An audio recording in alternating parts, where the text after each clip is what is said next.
Good afternoon. The camera might be off centre. The date is the, what is the date now? The 23rd of July 2017, Sunday. The time is 2 o'clock, 2 p.m. So anyway, I'm going to try to stick to the subject in regards to how does one beat heffalumps or strong players. How does a tiger or a rabbit, like, you know, when I'm playing a strong player, I'm a rabbit in chess, how do I, or patsa as it's called in Australia, how do I actually catch my opponent in a trap? Now today's game, I've got Chess for Tigers here from second edition by Simon Webb, who I think at the time was an international master, so he might be greater than that now, or I'm not sure where his playing strength is.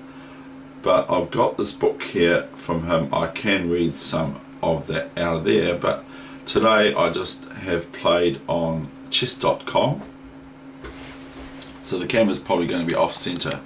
Okay, so today I've just played on chess.com, which is my main portal for playing chess on the net with, is a player I've played before who won the last, she won the first second game out of 3, and this player won 2 out of 3, and so I lost 2 out of 3, and I got 1 out of 3, and I did put that game on the net, and I think I put the losses on too. So this player's from America. It's the All Whites versus America, the American All Blacks, and well done to the Crusaders from my province, who beat my home province of Dunedin, Otago, the Highlanders. So Crusaders won by 25 points to 22, and a friend of mine yesterday afternoon said to me he thinks there'll be 3 points in it. So I'm going to give him something, I don't know, I might buy him a coffee or a muffin or something. But anyway, I'm not here to talk about that. Here is this book, Chess for Tigers, which I really recommend. This is a second edition, and there is the picture of how to trap heffalumps. And so I'm going to focus on that, because here I am playing quite a strong player. Whether or not it's a way stronger player than me is another question, particularly that in lightning chess, which is I call 5-minute chess. So here we get on with the game, okay, and we can find out what these 2 or 3 or whatever are up to today.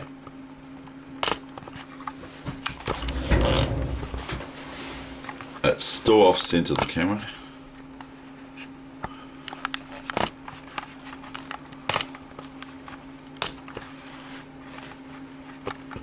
You can put that sound that I'm making.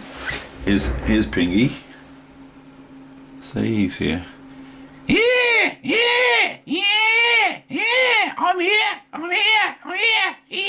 I'm watching the chess. Here, I better sit down. He's sitting down, aren't you? Yeah. And what are you doing? What are you doing, Kiwi? I'm just watching, David. Just hurry up and get on with the game. Okay, fine. I'll get on with the game. Sorry.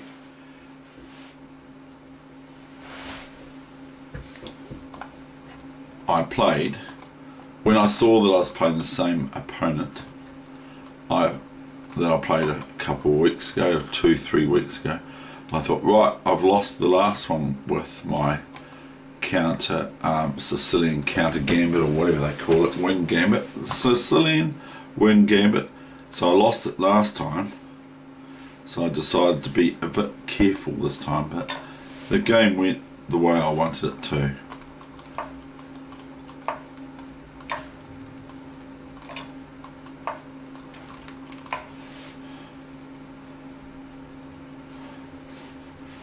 So I just flip this pawn up here, knight f6, bishop d3, just defending my e-pawn because black's attacking my e-pawn. No, they don't want to take it. No, you don't do that, black. You didn't do that either. e5. This is very, very similar to the last game I played with this player from America. This time I deviated, I played queen g4. I'm just more or less forcing this reply. g6. Now I just develop my bishop. So I've made one move with this bishop, the inaugural initial move for this bishop. I've played bishop h6. That's going to prevent black from castling, of course.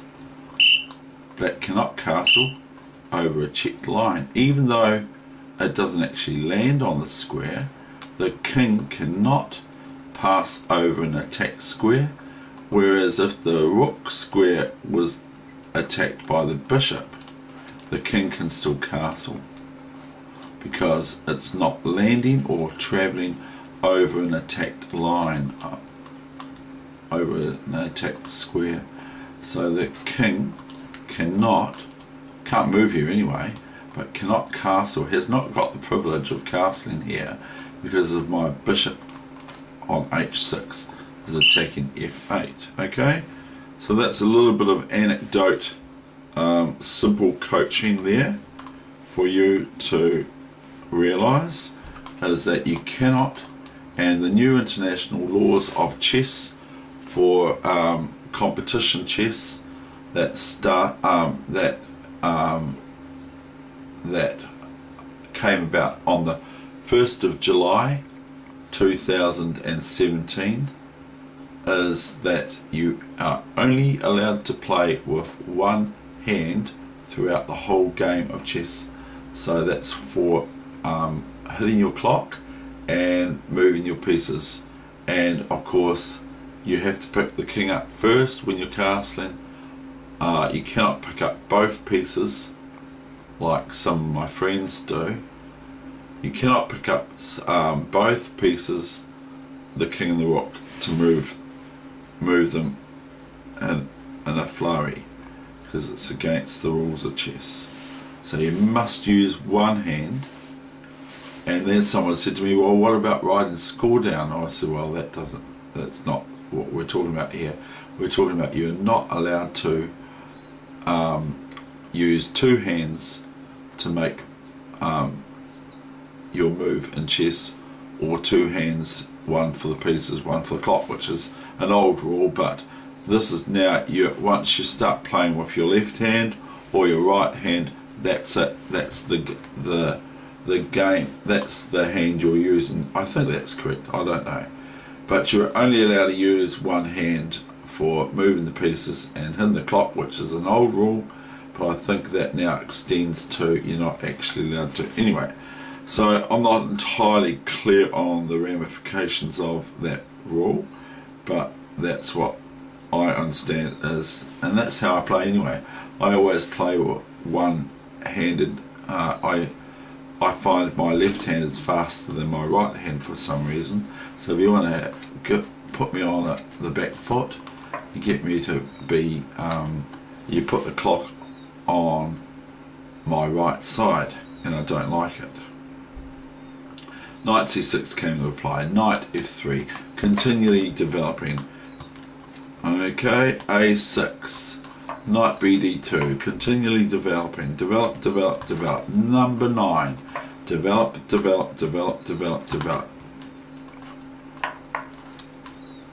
Now black's sort of developing by playing this move here. Then they play b5.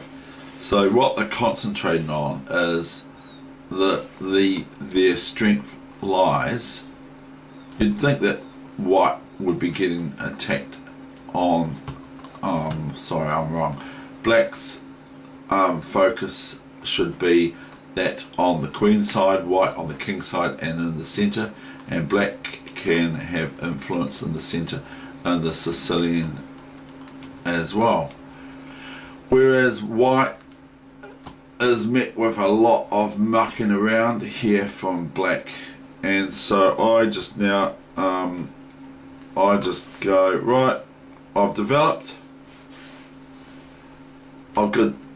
this rook's on a naturally open, half open file already from earlier on in the opening. So now I've developed, black still hasn't completed development, their king's still in the centre, etc. So this this constitutes that. I'll just have a look what the engine says about my position. Excuse me, Eskimo, Kiwi, Penguin. It gives white a 0.79 and an upper hand for white. Even though I am a pawn down. It gives white the upper hand.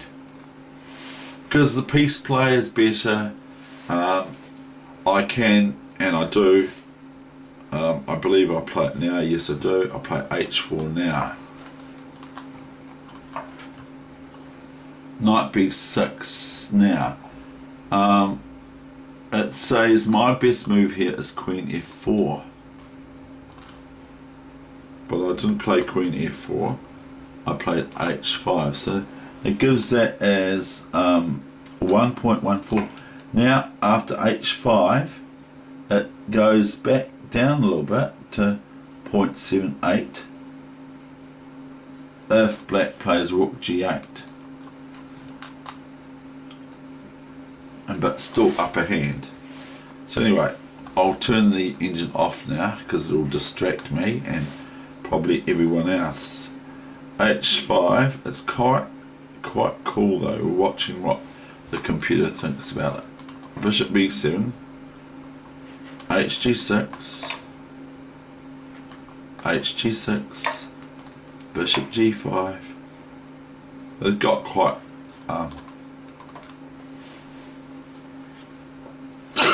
excuse me, bishop g5, knight c4. Now I don't really I don't really have to do anything about this knight, but I did. But I don't actually have to do anything about it, but it's getting a wee bit tricky. So I want to see what the engine says for me to do here. Knight c4 is exactly what I played. I went knight c4, d4. Now look at this. Now this starts to become a bit annoying, this bishop.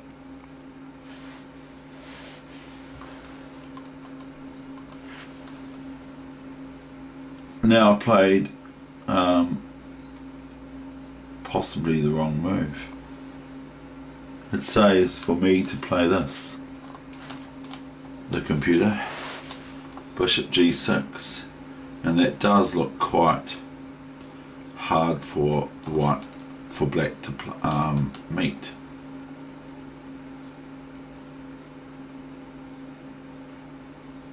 It's quite aggressive. I went bishop e4, and that's the second move that the computer gives. And now they give, my opponent played bishop g5,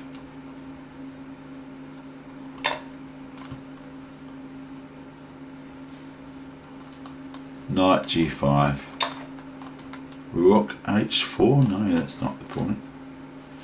Where are we? Oh yeah, that's right. Knight g5, rook h5. Now went knight f7. And I was thinking, oh, hang on, why didn't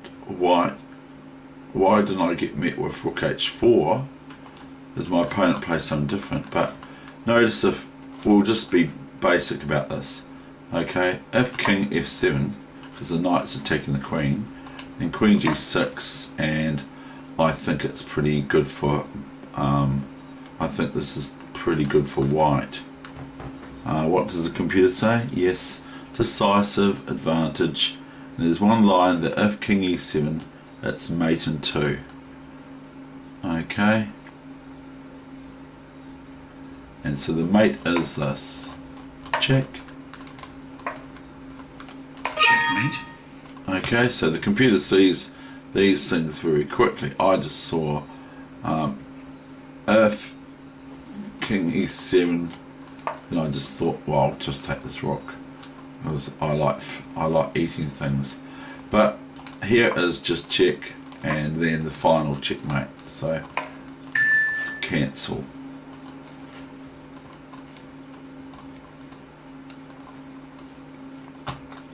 So we got queen g6, but my game was not over like that.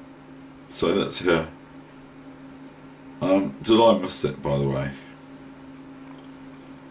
Or did my opponent and I miss that?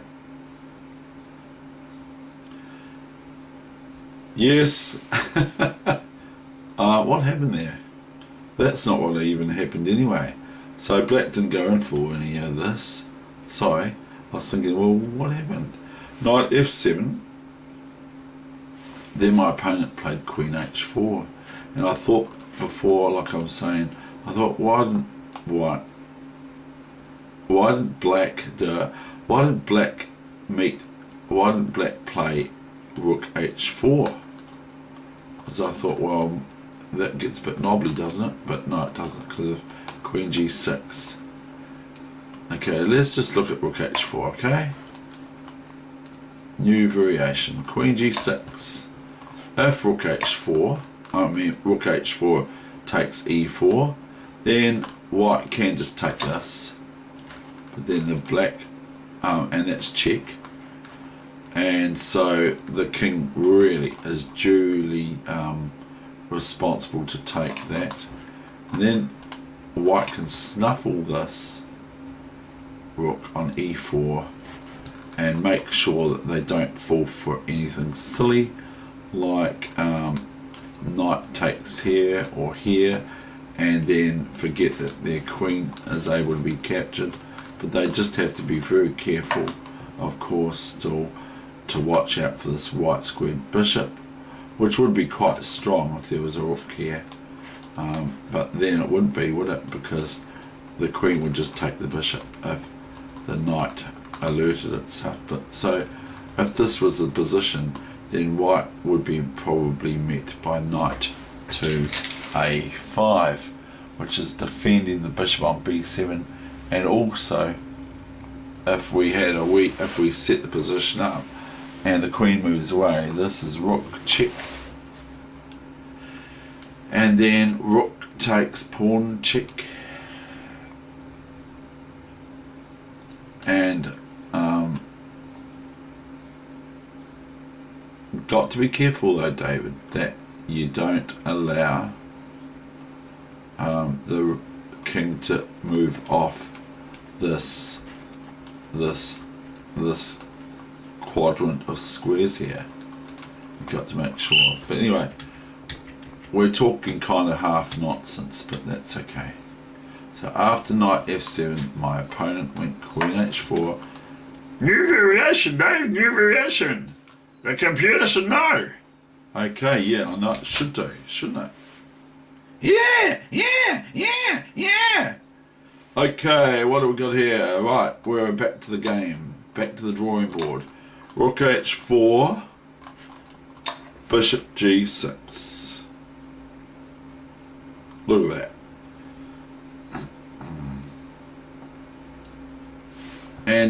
And like, I can't really, even if the bishop was able to be taken by the rook, I would have knight d6 check.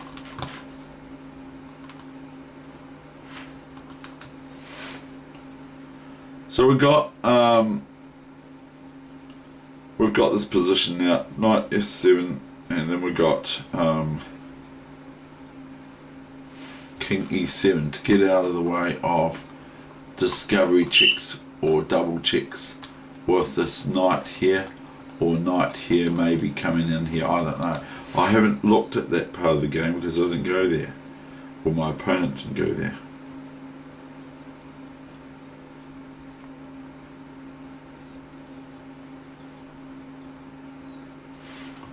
King e7 and knight d6. Now I choose to, this is actually quite, now I was concerned about this move, to be honest, and I thought to myself, oh, what do I do if my opponent goes rook b h8 threatening? What does it threaten? Rook h1, and the computer's giving a move of f3, but my move I was going to play was f4, and that's exactly what the computer says for white to play here. But I did think, oh, what if you know, because I can't meet it like, if rook here, I can't meet it like this, okay?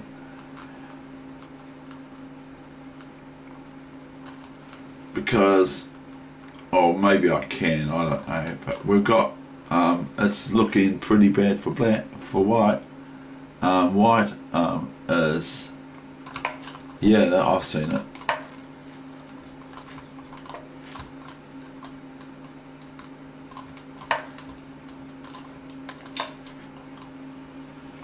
Knight e5 check, and then we've got king e3, knight g4 check, king f4, this is computer analysis, rook f2 check, rook f2, knight f2, rook h1, this is all computer analysis. Bishop h1, you can go over and look at it if it's any good or not. But take my word for it, the computer knows what it's talking about, sadly. And anyway, that's a decisive advantage, Granville. That's a decisive advantage for black, to a 2.45 decisive advantage. I just want to show you one thing, okay? Knight c8, we'll just go king d8, knight, move there somewhere, bishop takes, pawn takes. I just want to show you this.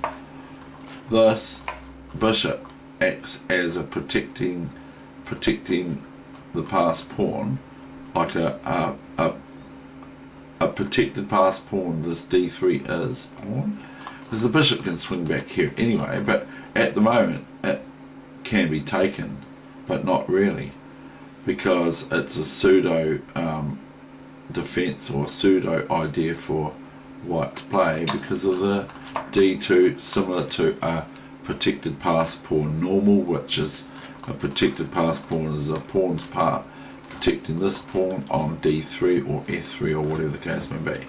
You know, that was just computer analysis, which is quite fun, let's face it, really, sort of. But I did think, oops, what do I do if rook there? And I thought straight away to myself, f4.